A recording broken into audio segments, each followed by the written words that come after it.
Acabo de comenzar a grabar. Así es que, bueno, hermanos, voy a compartirles entonces esta presentación y ahí aparecen las citas.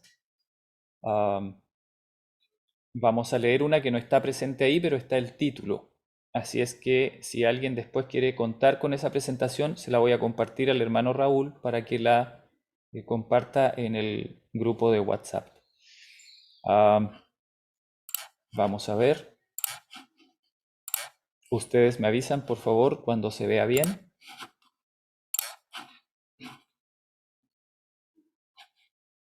¿Se ve ahí? Sí, se ve. Ya, muchas gracias. No voy a compartirla como en modo de presentación, sino solamente como se muestra en el programa en el editor. La razón para eso es porque tengo que acceder a varias otras cositas mientras estoy presentando y además me permite tener una visión más general de las demás diapositivas también, las que vienen después. ¿Ya? Así es que, hermanos, hoy día queremos hablar de la obra médico-misionera en casa, en casa. Am, bueno, ¿por qué le puse en casa?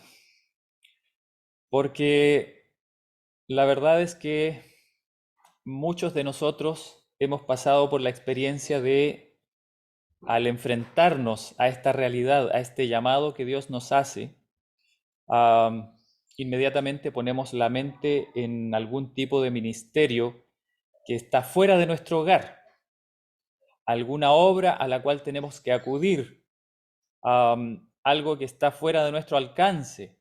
Y muchas veces cuando nos disponemos a servir al Señor en esto, solemos hacer oraciones para que el Señor provea recursos o nos abra las puertas o nos extienda un camino para ir a algún lugar lejano o difícilmente alcanzable. Bueno, hoy día vamos a ver qué es lo que Dios tiene preparado para nosotros en nuestro propio hogar. Quisiera comenzar con un texto que se encuentra en Salmos, el capítulo 80, el Salmo número 80, el versículo 7. Por favor, les invito a buscar en sus Biblias y me gustaría pedirle a alguien que por favor me lea el Salmo 87. Si alguien quiere leerlo de la pantalla, adelante, no hay ningún problema, por favor. Aló, hermanito. Adelante, hermana. Dios Todopoderoso, restauranos, haz resplandecer tu rostro y seremos salvos. Amén. Gracias. En esta versión, Reina Valera dice casi lo mismo, ¿no es cierto? Al principio le llama al Señor de otra forma, le agrega la palabra Dios Todopoderoso, ¿verdad? Aquí aparece Dios de los ejércitos.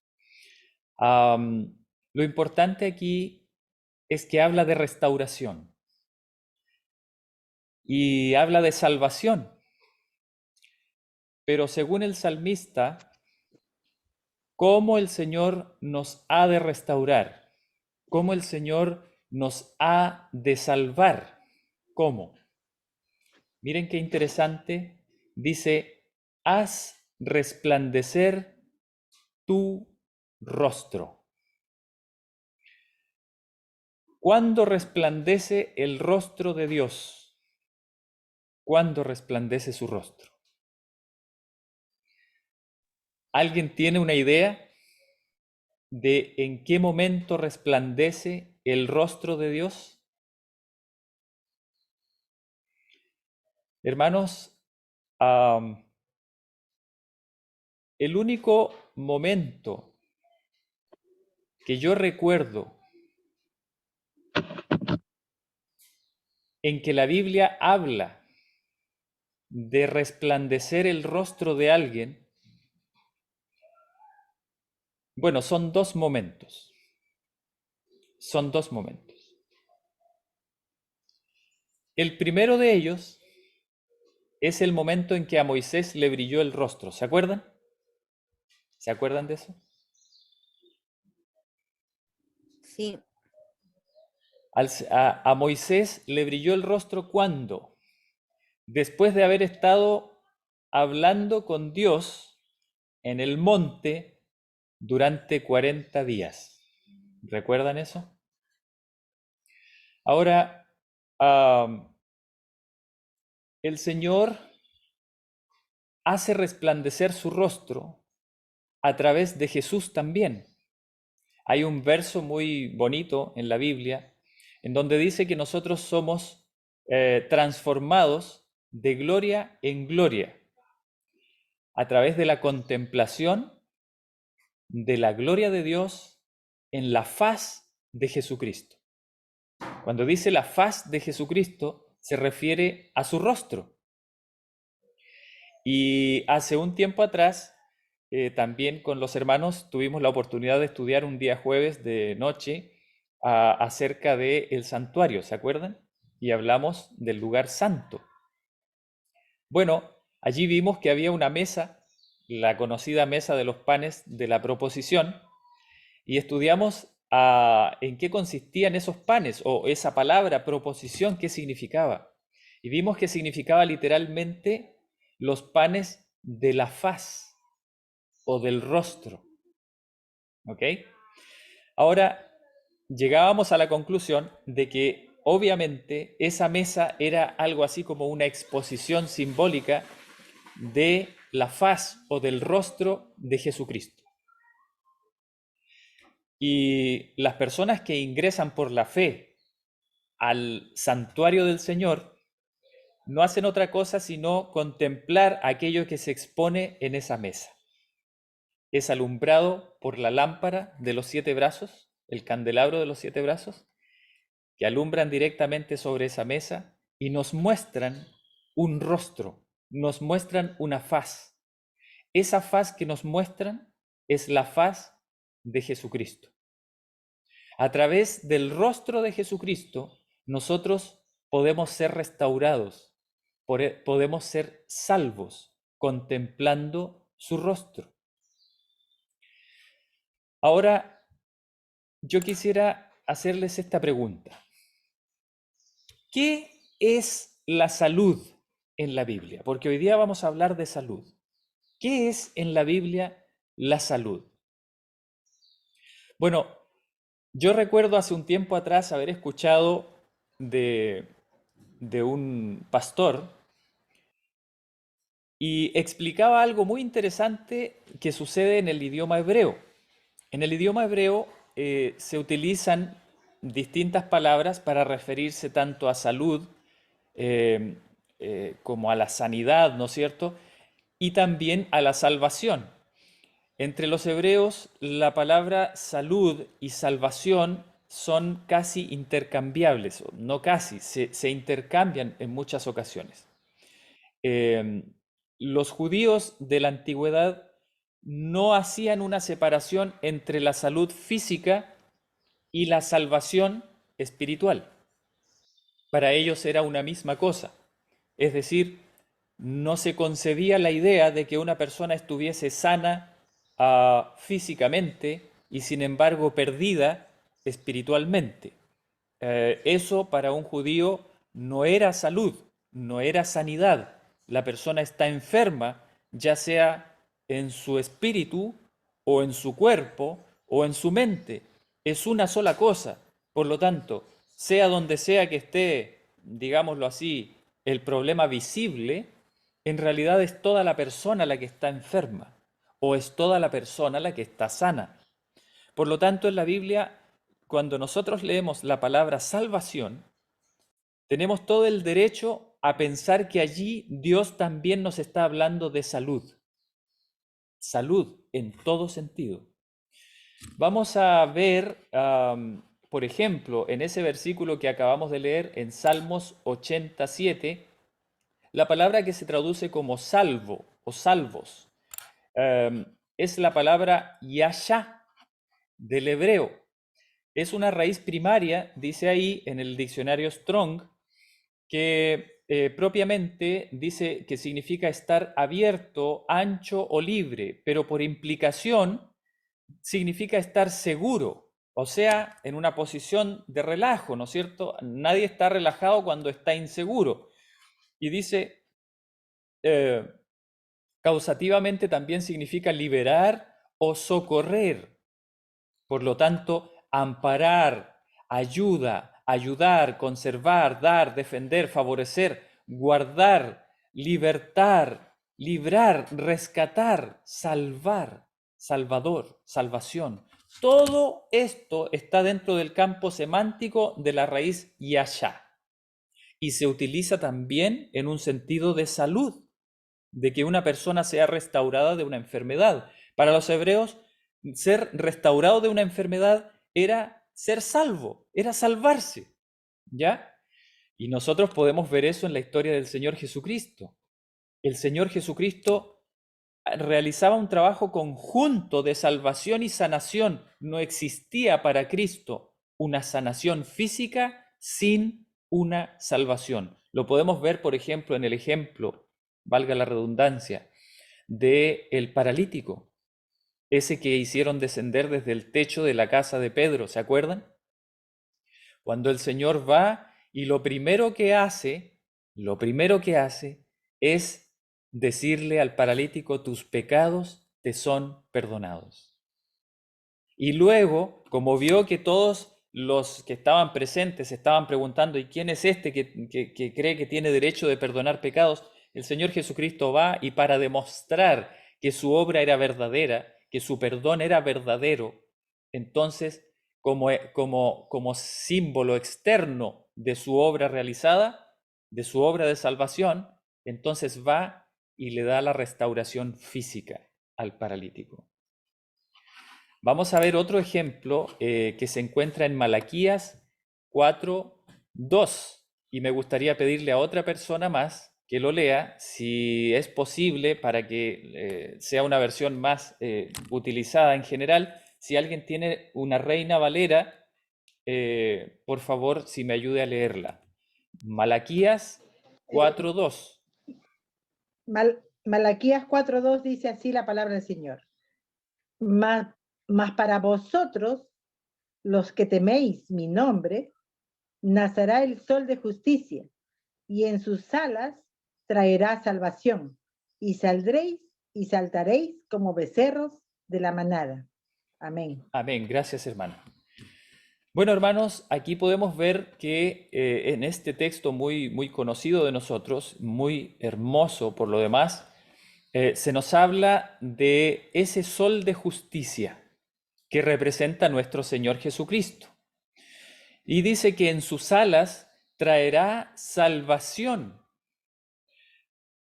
Y esa palabra que se traduce como salvación aquí es la palabra, se los muestro inmediatamente, ahí está, dice la palabra marpé. Y viene también, lo voy a leer del diccionario Strong en hebreo, dice propiamente curativo, literalmente o concretamente de la medicina, tiene que ver con una medicina, ¿no es cierto? Y abstractamente una cura, una sanidad.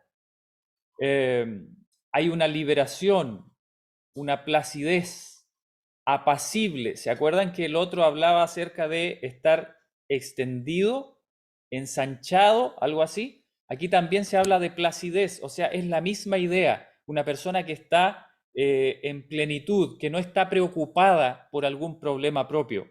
Dice apacible, curación, tiene que ver con algo incurable también, con medicina, remedio, salud, salvación. Bueno, hay en Isaías un texto que quiero leerles, que por ahora lo voy a leer solamente este versículo y finalmente vamos a terminar reflexionando sobre este texto en general, con su contexto. Y en Isaías capítulo 30, versículo 15, dice así: Porque así dijo Jehová el Señor, el Santo de Israel: en descanso y en reposo seréis salvos. En quietud y en confianza será vuestra fortaleza, y no quisisteis. Ay, ay, ay, a mí me gustaría que este versículo no hubiese terminado así, pero termina así, y después vamos a ver por qué. Pero quisiera repasar la idea. El Señor Jehová, el Santo de Israel, le da un mensaje a su pueblo. Miren qué promesa hermosa le hace a su pueblo. Les dice: en descanso y en reposo. ¿Se acuerdan lo que leímos antes en las palabras anteriores?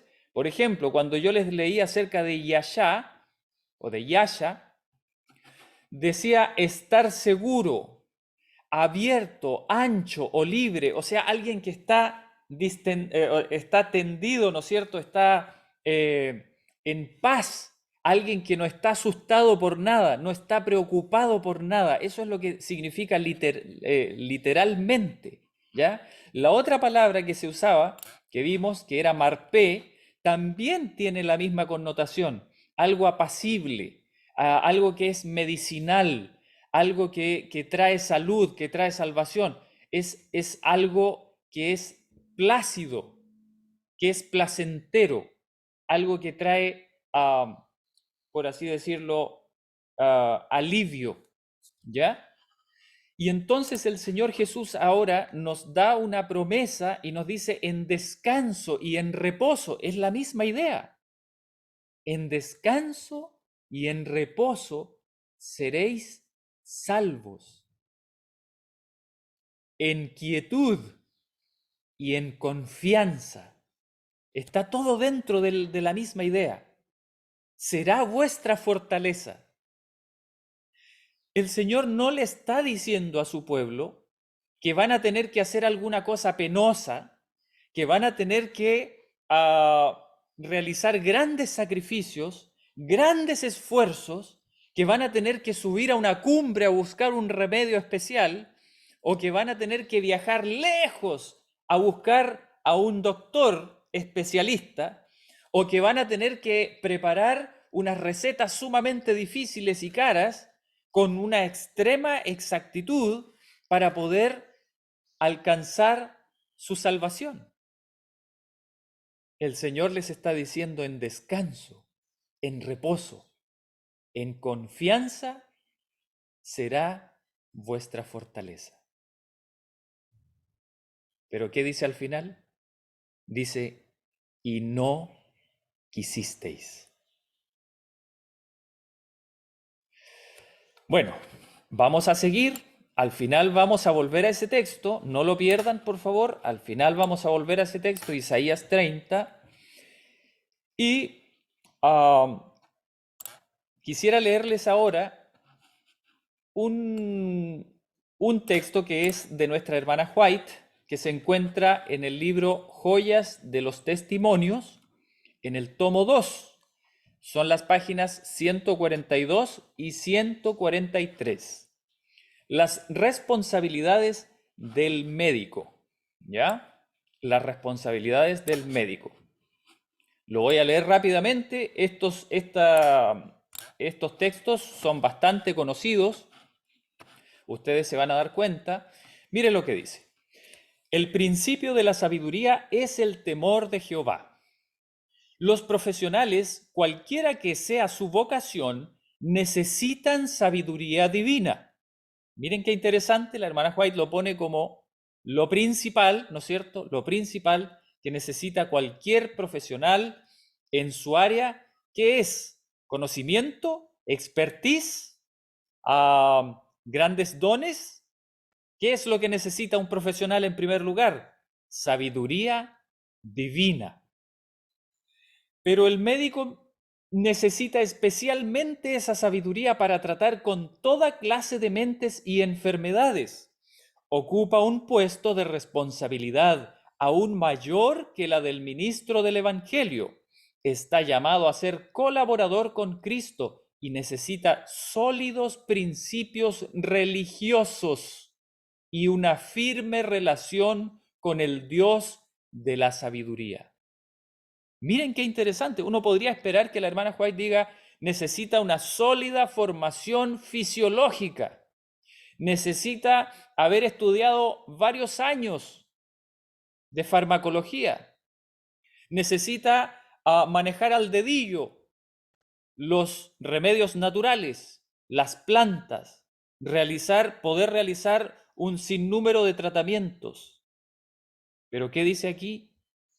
Dice sólidos principios religiosos y una firme relación con el Dios de la sabiduría. Si recibe consejo de Dios, el gran médico colaborará con sus esfuerzos. El gran médico se refiere a nuestro Señor Jesús, ¿verdad? Dice, y procederá con la mayor cautela, no sea que por su trato equivocado perjudique a algunas de las criaturas de Dios. Será tan fiel a los principios como una roca, aunque bondadoso y cortés con todos.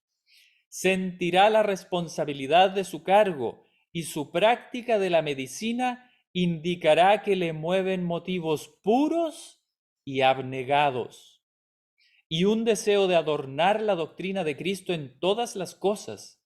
Un médico tal poseerá una dignidad nacida del cielo y será en el mundo un agente poderoso para el bien, aunque no lo aprecien los que no están relacionados con Dios. Será honrado del cielo. A la vista de Dios será más precioso que el oro de Ofir. Hay muchas maneras de practicar el arte de sanar, pero hay una sola que el cielo aprueba. Ustedes habían escuchado esto, ¿verdad? ¿Cuántas formas de sanar hay que el cielo aprueba? Dice, una sola. Una sola. Los remedios de Dios son los simples agentes de la naturaleza que no recargarán ni debilitarán el organismo por la fuerza de sus propiedades. El aire puro y el agua, el aseo y la debida alimentación, la pureza en la vida y una firme confianza en Dios son remedios por cuya falta millares están muriendo. Sin embargo, estos remedios están pasando de moda porque su uso hábil requiere trabajo que la gente no aprecia. El aire puro, el ejercicio, el agua pura y un ambiente limpio y amable están al alcance de todos, con poco costo. Poco costo, miren qué interesante. Mientras que las drogas son costosas tanto en recursos como en el efecto que producen sobre el organismo. Y yo diría que aún algunos de los remedios naturales que hoy en día se promueven, aún dentro del ministerio médico misionero, también son costosos. Son muy costosos. Sigue diciendo la cita, la obra del médico cristiano no acaba al curar las dolencias del cuerpo. Sus esfuerzos deben extenderse a las enfermedades de la mente, a salvar el alma. Tal vez no tenga el deber de presentar los puntos teóricos de la verdad a menos que se lo pidan, pero puede conducir a sus pacientes a Cristo. Las lecciones del Divino Maestro son siempre apropiadas. Debe llamar la atención de los quejosos a los indicios siempre renovados del amor y el cuidado de Dios, a su sabiduría y bondad según se manifiestan en sus obras creadas. La mente puede entonces ser conducida por la naturaleza al Dios de la naturaleza y concentrarse en el cielo que Él ha preparado para los que le aman. Miren qué interesante. Parte importante de la obra del médico misionero es tomar a la persona y, haciendo uso de su imaginación a través de las escenas preciosas que presenta el Señor Jesucristo y su palabra en general, transportar esa mente quejosa y apesadumbrada a las visiones gloriosas de la vida eterna y de la naturaleza que Dios ha creado. Finalmente, la cita termina diciendo: el médico debe saber orar. En muchos casos debe intensificar el dolor para salvar la vida. Miren qué interesante.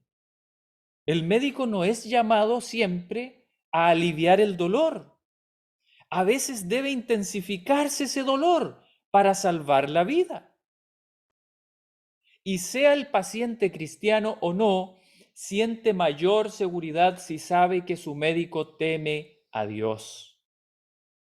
La oración dará a los enfermos una confianza permanente y muchas veces, si sus casos son presentados al gran médico con humilde confianza, esto hará más para ellos que todas las drogas que se les puedan administrar. Y yo agregaría que todos los remedios naturales que se puedan practicar.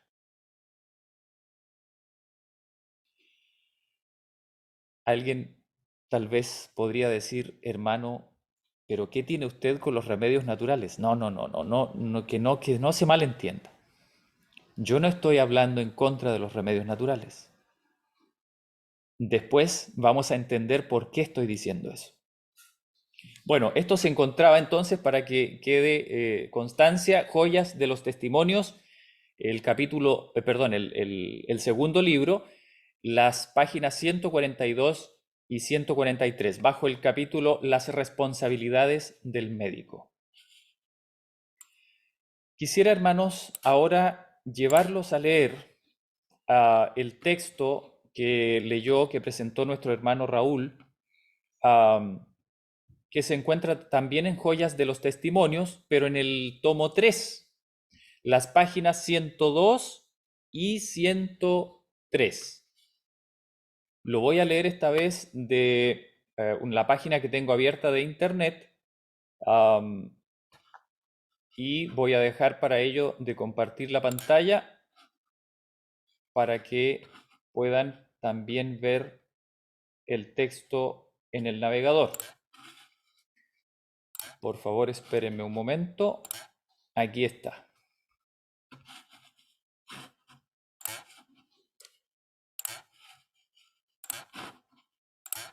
Ok, ¿se ve ahí? ¿Se alcanza a ver? Tal vez está muy chiquitita la letra. Bueno, vamos a leer. En Joyas de los Testimonios, entonces, en el tomo 3, en la página 102, aparece un título que dice: El conocimiento de las leyes de la salud.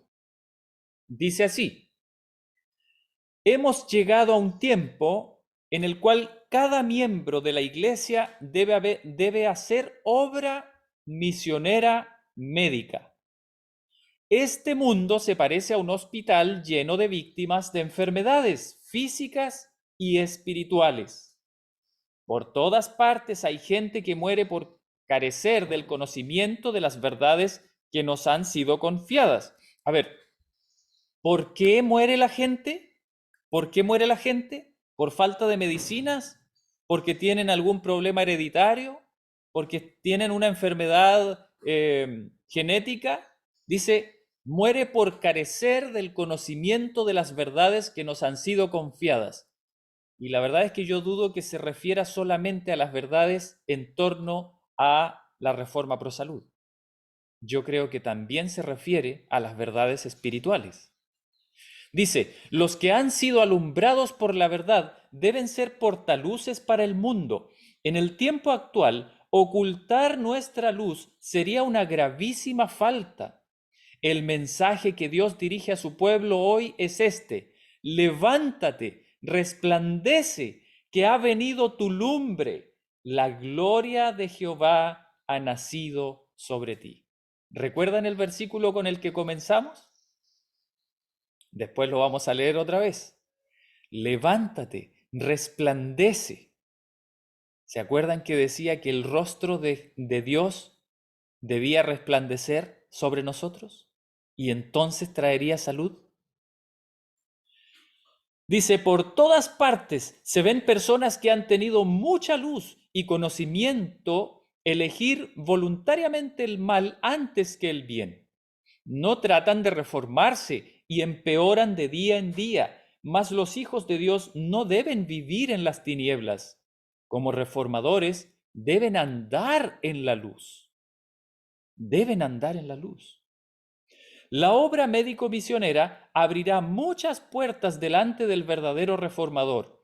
No es necesario esperar hasta ser llamado a algún campo lejano para ayudar a los demás. Donde quiera que estemos, podemos empezar inmediatamente. Se presentan ocasiones para todos. Emprendamos el trabajo del cual somos responsables, la obra que debe hacerse en nuestra casa y en nuestro vecindario. No esperemos a que se nos inste a obrar. Con temor de Dios, echemos mano a la obra sin dilación, acordándonos de nuestra responsabilidad personal delante de aquel que dio su vida por nosotros. Obremos como quienes oyen a Cristo llamarlos personalmente a hacer cuanto sea posible para servirle. No miremos en derredor nuestro para ver quiénes más están listos. Si somos verdaderamente consagrados, Dios traerá a la verdad por nuestro ministerio a otras personas de las que podrá servirse para comunicar la luz a buen número de aquellos que andan a tientas en las tinieblas.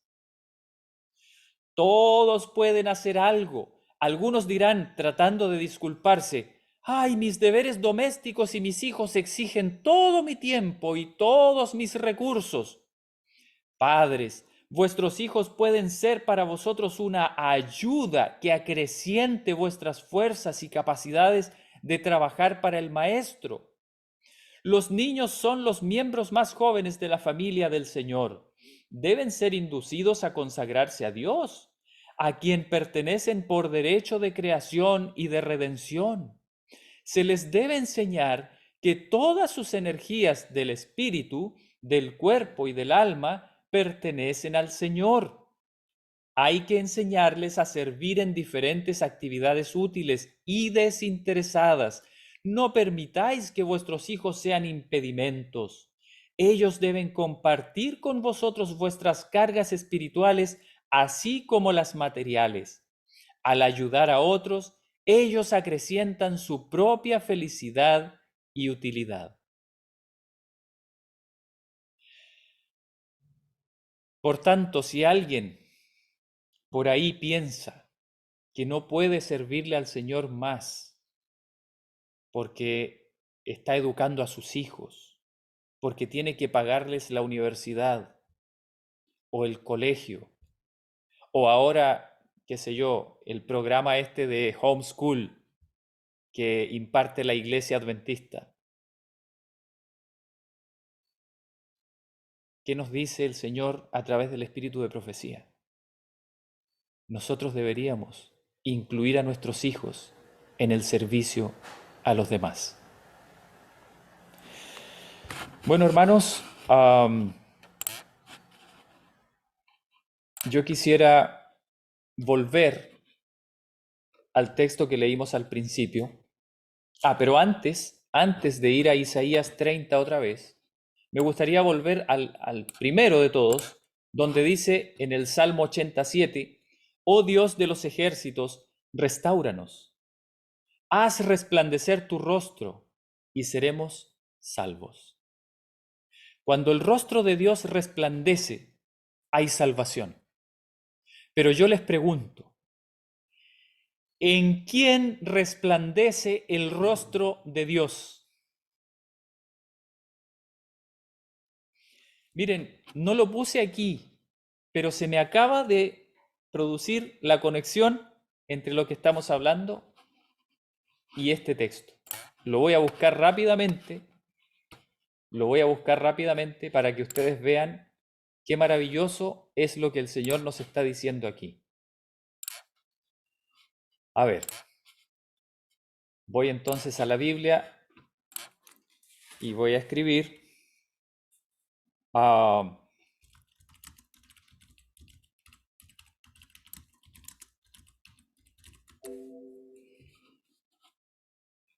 ¿se acuerdan ustedes de la bendición sacerdotal que el sacerdote, el sumo sacerdote debía pronunciar sobre los hijos de Israel? Se encuentra en Números capítulo 6. Esta es la bendición de Aarón. Y les invito, por favor, a buscarla. Voy a dejar de compartir la pantalla en lo que estábamos. Ahí está. Y les voy a invitar, por favor, a buscar. Les voy a invitar a buscar en sus Biblias. Aquí está. Números, capítulo 6. A ver, lo voy a agrandar a ver si se puede leer un poquito mejor. Números, capítulo 6.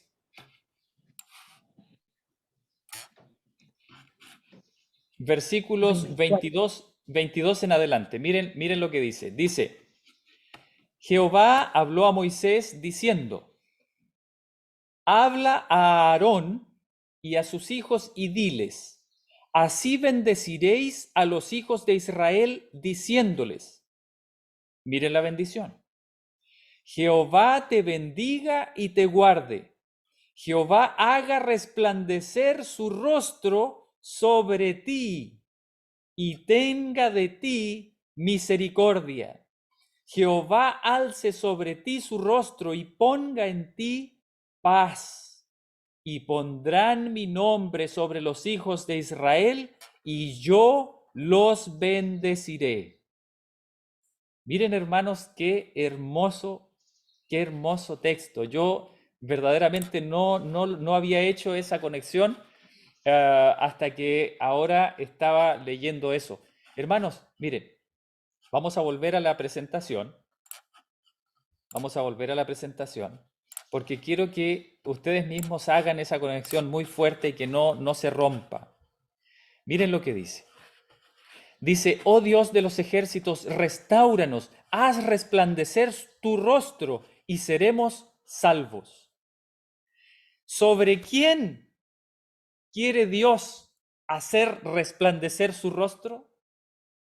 ¿Sobre quién, hermanos? ¿Alguien me puede responder? Sobre nosotros, hermanos. Amén, amén, hermana Esther. Amén, muchas gracias. Hermanos, Dios quiere hacer resplandecer su rostro sobre nosotros y entonces vendrá la salud. O sea, imaginemos lo siguiente. Si Dios hace brillar su luz sobre nosotros y los demás ven esa luz, ¿qué va a pasar con los demás? ¿Qué les va a pasar a los enfermos? Van a ser sanados. ¿Qué les va a pasar a los deprimidos? Van a ser restaurados. ¿Qué les va a pasar a los que están perdidos? Van a encontrar el camino. ¿Qué les va a pasar a los que están esclavizados? Van a ser libertados. Hermanos, ¿se acuerdan cuándo le brilló el rostro a Moisés?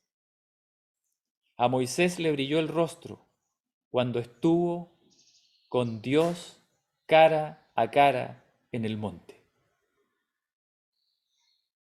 Lo que el Señor nos está enseñando es que su plan es que nosotros, al contemplar a Cristo continuamente delante de nosotros, esa gloria que está en la faz de Jesucristo se nos pegue. y que entonces el rostro de Dios resplandezca sobre nosotros y que cuando la gente nos vea a nosotros y vea nuestra vida, entonces ellos vean la gloria de Dios. Ese es el plan de Dios. Eso es todo lo que necesita una persona para ser un médico misionero. Eso es todo lo que necesita. Hermano, pero ¿y dónde están los conocimientos para poder tratar enfermedades? Hermanos, yo les pregunto, les hago una pregunta.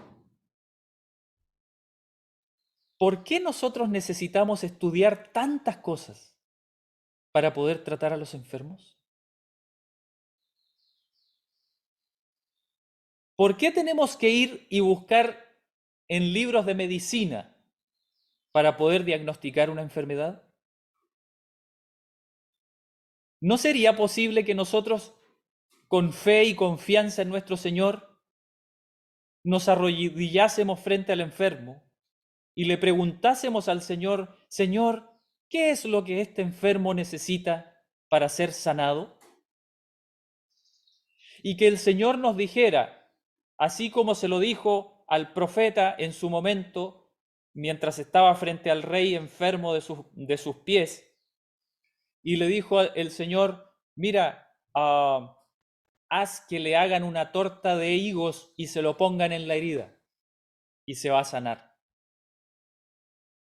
¿No puede hacer eso el Señor con nosotros? Mira, prepárale un barrito y pónselo en tal lugar y se va a sanar.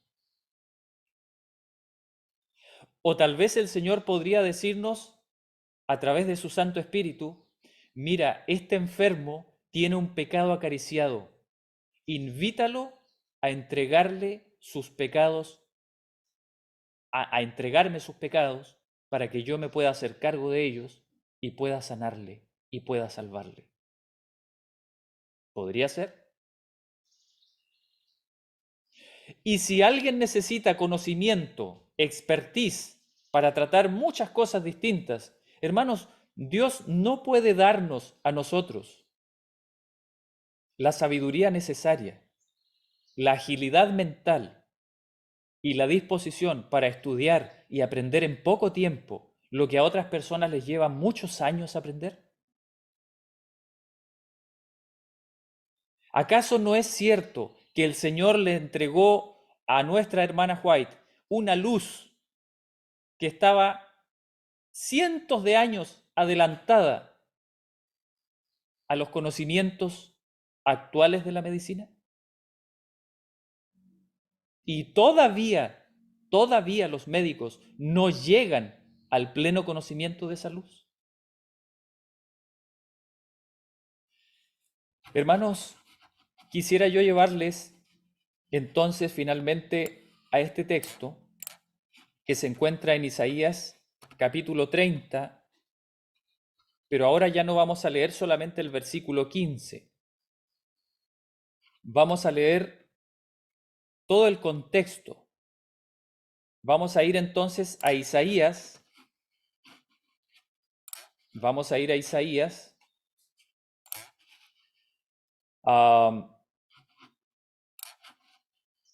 Isaías el capítulo 30. Y vamos a ir a los versículos 8 en adelante. 8 en adelante. Lo voy a poner en pantalla también para los que no tienen la Biblia a mano, la puedan leer también. Ahí está. Espero que se esté viendo. Miren lo que dice el título. Ya nos dice bastante. Dice un pueblo rebelde. Dice así. Ve pues ahora, le dice el Señor, ¿no es cierto?, a Isaías, y escribe esta visión en una tabla delante de ellos y regístrala en un libro para que quede hasta el día postrero. A ver, hermanos, ojo, ¿qué es lo que dice ahí? ¿Hasta cuándo tenía que quedar registrada esta visión? Hasta el día postrero. ¿Y será que nosotros estamos viviendo en esos días? ¿En el tiempo de los últimos días? ¿Estamos nosotros viviendo en el tiempo del fin? ¿Cerca del día postrero? Dice, eternamente y para siempre, porque este pueblo es rebelde, hijos mentirosos, hijos que no quisieron oír la ley de Jehová. Miren qué interesante. No quisieron oír la ley de Jehová. Que dicen a los videntes o a los profetas, no veáis. Y a los profetas, no nos profeticéis lo recto. Decidnos cosas halagüeñas, profetizad mentiras. Dejad el camino, apartaos de la senda, quitad de nuestra presencia al Santo de Israel. No quiero escuchar más de Cristo y de Cristo y de Cristo. Quiero aprender a aprender más cosas interesantes. Quiero saber cómo tratar la diabetes. Quiero aprender a tratar el cáncer en todas sus formas. Quiero aprender muchos remedios naturales. Quiero aprender y manejar al dedillo muchas cosas, porque yo quiero realmente ser un buen médico misionero. Mire lo que dice. Por tanto, el Santo de Israel dice así: porque desechasteis esta palabra y confiasteis en violencia y en iniquidad, y en ello os habéis apoyado. Por tanto, os será este pecado como grieta que amenaza ruina, extendiéndose en una pared elevada, cuya caída viene súbita y repentinamente.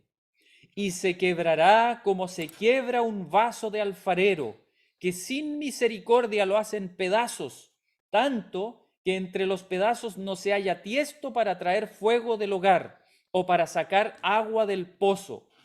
Porque así dijo Jehová el Señor, el Santo de Israel: en descanso y en reposo seréis salvos. En quietud y en confianza será vuestra fortaleza. Y no quisisteis, sino que dijisteis, no, antes huiremos en caballos. Por tanto, vosotros huiréis. Sobre corceles veloces cabalgaremos. Por tanto, serán veloces vuestros perseguidores. Un millar huirá a la amenaza de uno, a la amenaza de 5 huiréis vosotros todos, hasta que quedéis como un mástil en la cumbre de un monte y como bandera sobre una colina.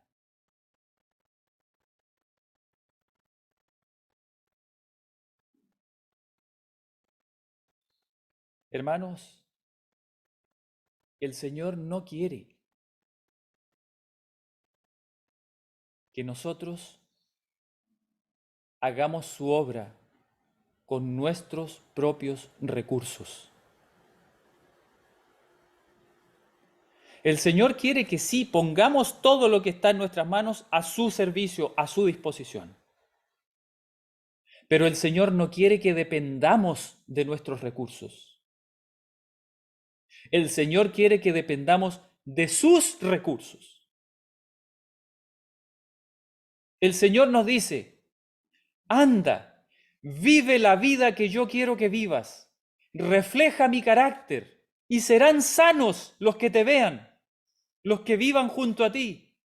Se van a salvar porque van a recibir la luz de mi rostro que va a brillar sobre ti. Pero yo voy y digo, no, yo quiero hacer un sanatorio.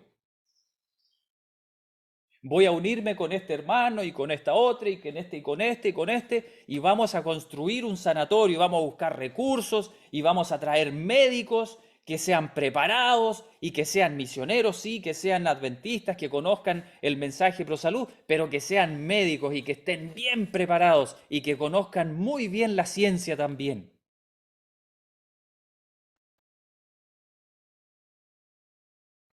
El Señor nos dice, llévalos a tu casa, comparte tu pan con ellos. Háblales de mi palabra. Enséñales lo que yo hice para salvarlos. Lleva sus mentes a mi salvación. Hazlos caminar por la naturaleza que yo hice para ellos. Háblales de mi amor, de mi compasión, de todo lo que yo he provisto para ellos, para que sean felices. Y así aparta sus mentes de sus propios sufrimientos.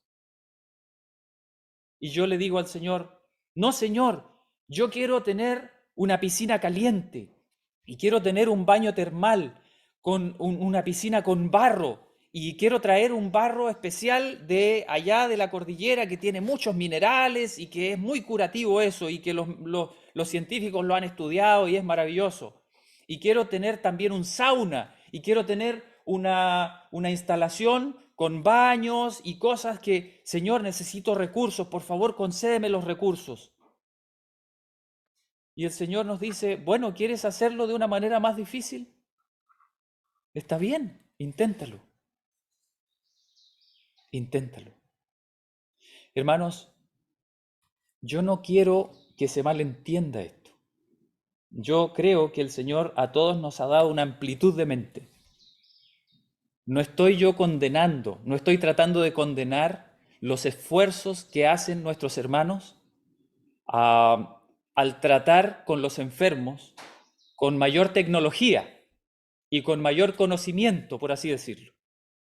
No estoy condenando eso. Lo que estoy diciendo es que muchos de nosotros no creemos que Dios tiene una manera sencilla, pero poderosa de ayudar a la gente que perece. El Señor nos está diciendo, no necesitas más, no necesitas caballos veloces para arrancar, no necesitas un tremendo ministerio, no necesitas conseguir una enorme cantidad de recursos, no necesitas reunir a 10 familias para hacer una fundación. No necesitas eso. Lo que tienes es suficiente. Yo quiero que dependas de mi poder. Yo quiero que sea mi rostro que resplandece sobre ti el que sane a la gente. Yo quiero que unas manos sencillas y humildes se posen sobre los enfermos y estos sanen antes que un médico que se ha preparado por 7, 8, 10, 12 años venga a tratar de mezclar los conocimientos del mundo con la luz que Dios nos ha dado. Hermanos, a mí me preocupa mucho, a mí me gusta mucho estudiar la medicina, me encanta. Yo, no crean ustedes que yo estoy aquí abogando por un camino de ignorancia en el cual vamos a conformarnos con hacer muy poco por las personas. No es así. No es esa mi intención, no es esa mi idea. Yo creo que mientras tengamos la oportunidad de instruirnos, de aprender, de conocer, de practicar, de adquirir nuevos conocimientos, debemos hacerlo y está bien hacerlo. Pero debemos cuidarnos, hermanos, de no tratar de reemplazar los sencillos y efectivos métodos que Dios ha puesto en nuestras manos por aquellos métodos complejos y aparatosos que Satanás ha desarrollado en el mundo. Bueno, hermanos, yo espero que se esté entendiendo. Hermanos, miren, les voy a contar algo. Les voy a contar algo que tal vez puede graficar mejor esta situación. Nosotros conocemos muchos tratamientos, muchas formas de tratar, por ejemplo, la diabetes, de hacerle frente a la diabetes. Personalmente yo conozco bastante bien, gracias a Dios, los fundamentos de por qué se produce la diabetes y cómo se desarrolla cualquier tipo de diabetes, tanto la resistencia a la insulina como la insuficiencia pancreática, ¿no es cierto? Entonces, hermanos, miren, nosotros conocimos a una abuelita que tenía 84 años. 84 años, imagínense, o sea, ¿qué esperanza puede tener una abuelita de 84 años con diabetes?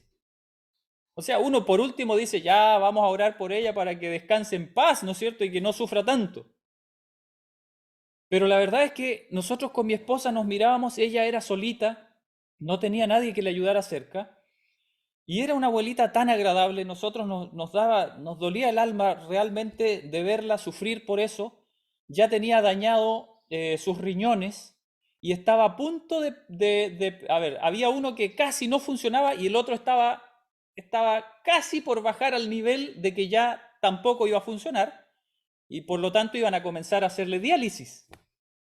Imagínense lo que es para una abuelita de 84 años, más encima era delgadita, apenas se le veían las venas, y tener que empezar a dializarse. ¿Ustedes le han visto los brazos a una persona que se dializa?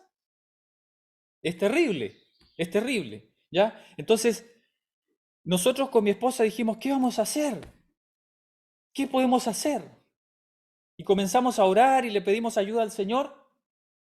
Y dijimos, actuemos con fe, vamos a hablar con la abuelita y le vamos a decir que hay algunas cositas que ella puede hacer que probablemente le ayuden mucho. Y saben ustedes que sin ponernos a pensar cómo tratar la diabetes, nosotros fuimos donde ella y le dijimos, miren, ya ni me acuerdo el nombre porque fue hace bastantes años, hace como unos 10 años atrás, tal vez, 9 años. Y le dijimos, ¿sabe usted que hay algunas cositas que si usted las hiciera, le ayudarían mucho? Y probablemente, si Dios así lo quiere, usted pueda recuperar su riñón. Así se lo dijimos. Imagínense, alguien podría decir, oye, no le dé falsa esperanza a la gente. Bueno, y entonces empezamos a hacerle preguntas, ¿cómo es usted para el agua?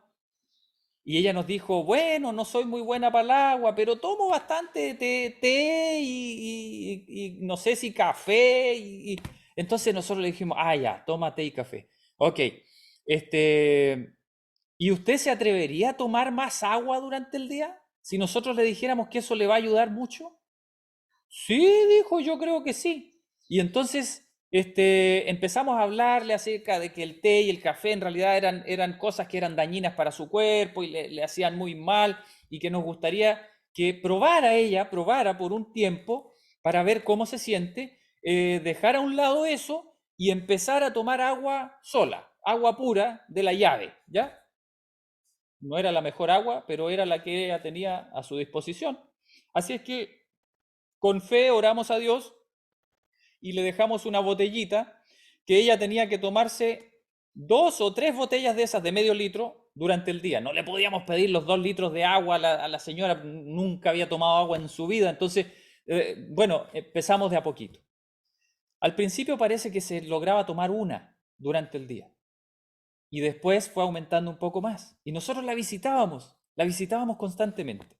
Y mi esposa le enseñó a hacer pan integral, o sea, no que le enseñó si ella sabía hacer pan, pero le dijo que era bueno que le agregara un poquito de harina integral, ¿no es cierto?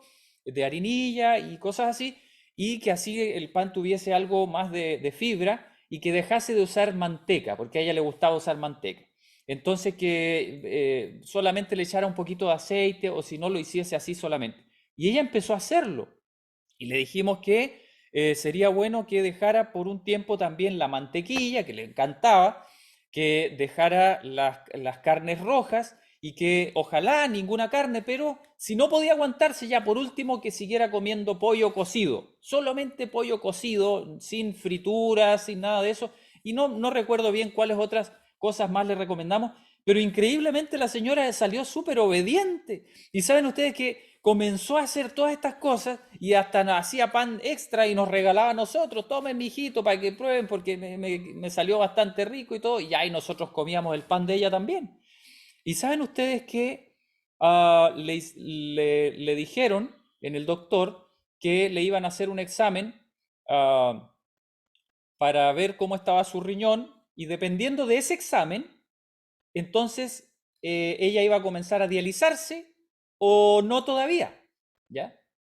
Entonces, yo recuerdo que nosotros tuvimos algo así como un espacio como de 3 semanas antes de que le hicieran ese examen y comenzamos a darle duro, le dijimos, tiene que ser bien estricta, bien, por favor, no pare de tomar agua, háganlo, ¿no es cierto? Y avance en esto y yo le aseguro que sus exámenes van a salir mejor. Y orábamos por ella y orábamos y orábamos. ¿Saben ustedes que le hicieron el examen? Y cuando llegó el resultado, le dijeron, oh, su riñón está mucho mejor.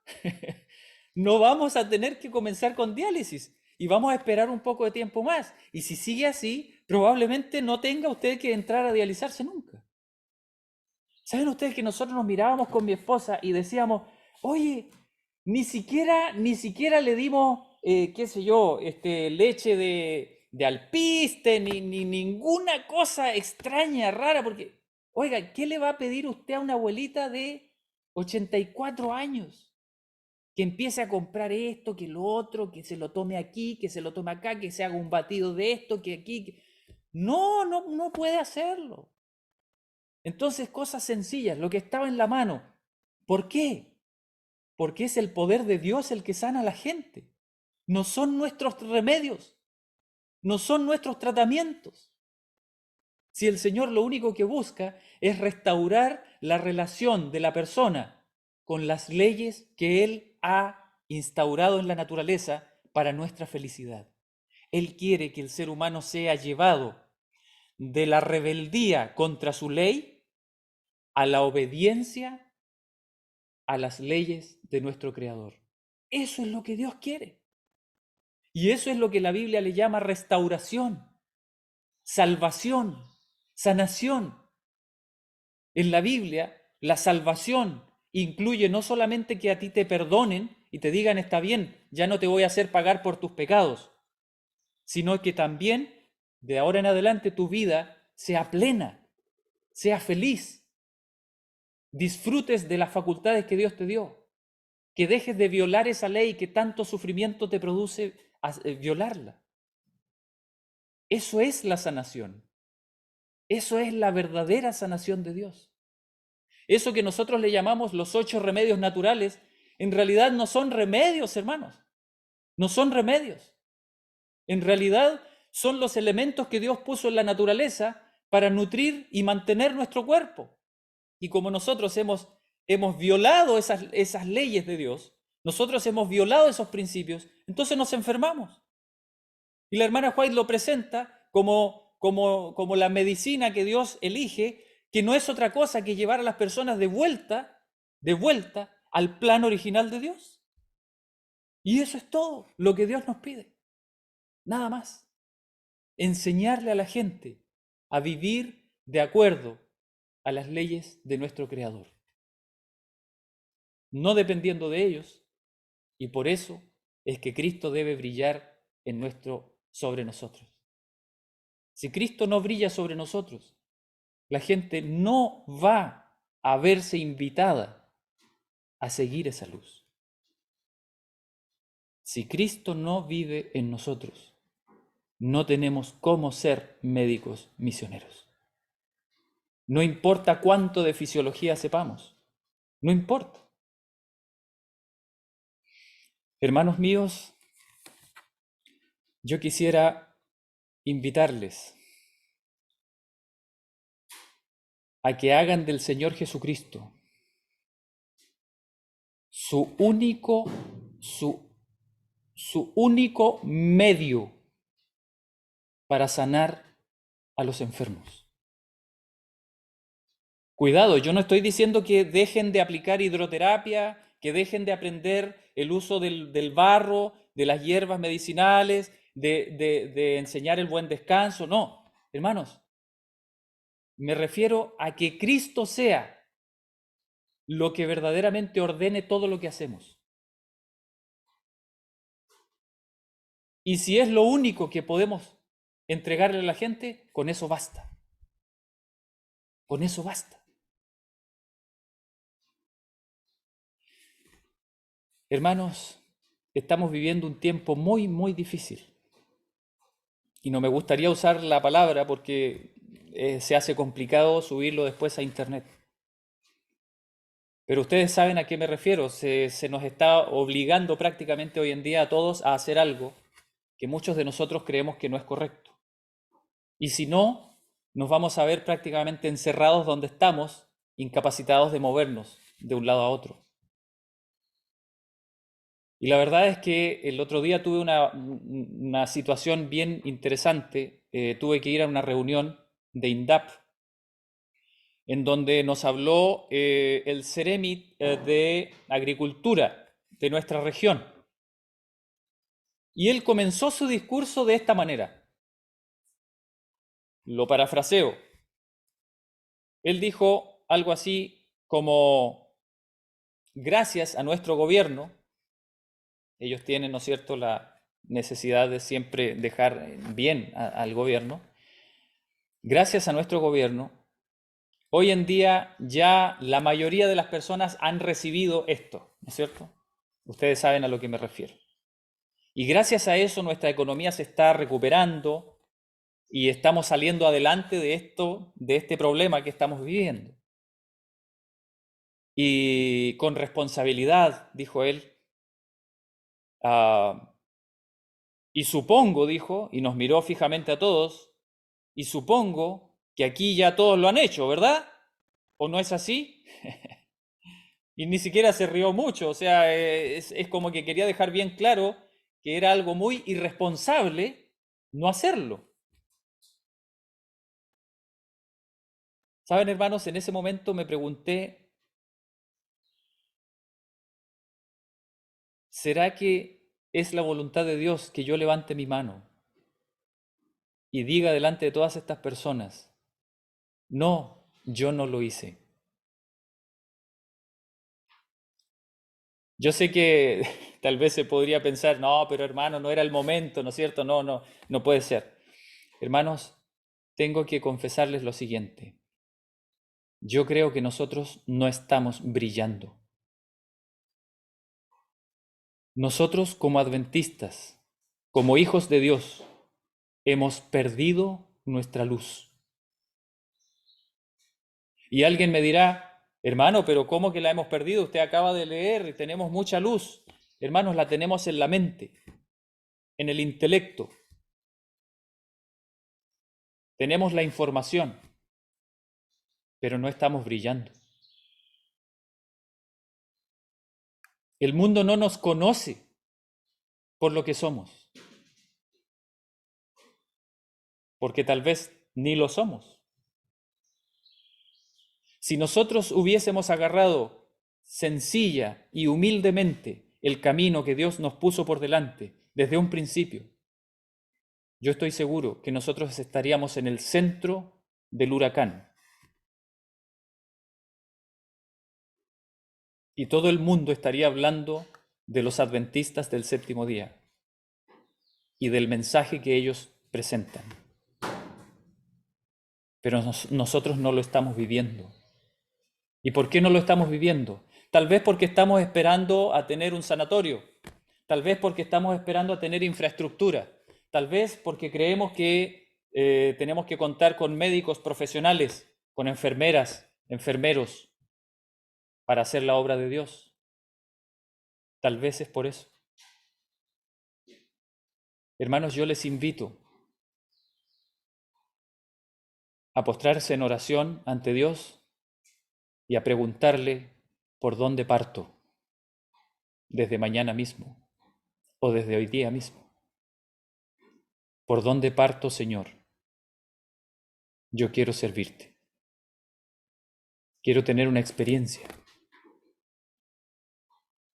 algo que comunicar al mundo, que no sea pura información. Les invito, hermanos, a orar y luego de eso podremos hacer algunos comentarios. Oremos.